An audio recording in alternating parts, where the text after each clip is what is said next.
ఈ ఒక్క వెబ్సైట్ ఆయన వెబ్సైట్ ఒకటి బ్లాక్ చేస్తే ఆయన మళ్ళీ ఇంకోటి మిర్రర్ చేస్తూ దాదాపు 65 మిర్రర్ వెబ్సైట్స్ని ఆయన రన్ చేసేవాడు. ఆయన ఒక మొత్తం ఆయనని ఇన్వెస్టిగేట్ చేసిన తర్వాత ఆయన దగ్గర ఉన్న హార్డ్ డిస్క్ అంతా రికవర్ చేసిన తర్వాత దాదాపు 21,000 సినిమాస్ ఆయన హార్డ్ డిస్క్లో పెట్టడం జరిగింది. మొత్తము పాత ఫిలిమ్స్ అయిన గాడ్ ఫాదర్ మీ అందరు కూడా తెలుసు, చారిత్రాత్మక ఐతిహాసిక ఫిలిం అయిన గాడ్ ఫాదర్ అంటే 1972లో ప్రొడ్యూస్ అయిన ఆ మూవీ నుంచి మొన్న వచ్చిన ఓజీ మూవీ దాకా కూడా ఆయన దగ్గర ఈ ఒక్క హార్డ్ డిస్క్లో ఉండడము మనము చూశాను. మొత్తము బాలీవుడ్ టాలీవుడ్ అందరు కూడా ఈయన చాలా మూవీస్ ఆయన దగ్గర ఉండి చాలా నష్టం జరుగుతుంది.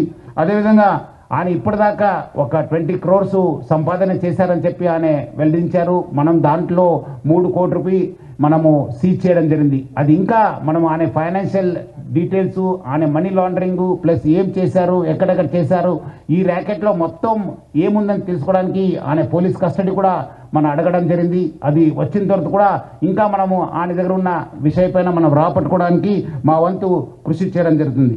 మొత్తం ఈ కేసెస్ పైన కూడా, ఎందుకంటే ఇది ఇంటర్నేషనల్ లింక్స్ ఉంది, ఇంటర్నేషనల్ నుంచి అక్కడ వేరే దగ్గర నుంచి కూడా ఆయన ఆపరేట్ చేయడం జరుగుతుంది. సో ఆయన దగ్గర నుంచి కూడా మనము ఇన్ఫర్మేషన్ రాబట్టుకోవాలి. అందుకు మనము సిబిఐ మళ్ళీ ఎన్ఫోర్స్మెంట్ డైరెక్టర్ అధికారులను కూడా మనము అప్రమత్తం చేయడం జరుగుతుంది. అక్కడ కూడా మనం సేకరించిన ఇన్ఫర్మేషన్ కూడా వాళ్ళకి ఇచ్చేసి వాళ్ళు కూడా ఈ మొత్తం ఈ ఒక్క లింక్స్ ఏమున్నాయని తెలుసుకోవడానికి కూడా మా వంతు కృషి చేయడం జరుగుతుంది. మొత్తం ఆయన దగ్గర ఇప్పుడున్న డాటా దాదాపు 50 లక్షల మంది సబ్స్క్రైబర్స్ డాటా ఆయన దగ్గర ఉంది. అంటే మీకు తెలుసుంటుంది, డాటా ఈజ్ పవర్ఫుల్. ఈ ఒక్క ఆధునిక యుగంలో మోడర్న్ టెక్నాలజీలో డాటా ఈజ్ పవర్ఫుల్. ఎవరి దగ్గర డాటా ఉంటుంది వాళ్ళు చాలా పవర్ఫుల్ ఉంటారు. ఆ డాటా ఆయన కలెక్ట్ చేయడంతో ఆయన అన్ని కూడా సైబర్ క్రైమ్స్కి లేదంటే ఏదో ఒక క్రైమ్కి అది గురి అయ్యే అవకాశం ఎక్కువ ఉంది. ఎందుకంటే piracy it self is illegal. ఎందుకంటే పైరసీ అనేది ఇల్లీగల్. ఎవరు కూడా ఈ పైరసీ మూవీస్ ప్రమోట్ చేయడం కానీ చూడడం కానీ కూడా ఇల్లీగల్. సో చాలా మంది ఏదో రకరకాలు అనుకుంటారు, ఏదో మనం చూస్తున్నాను కాదని చెప్పి, బట్ లేదు, వెనక ఒక పెద్ద ర్యాకెట్ ఉందని చెప్పి ప్రజలందరూ కూడా అర్థం చేసుకోవాలి.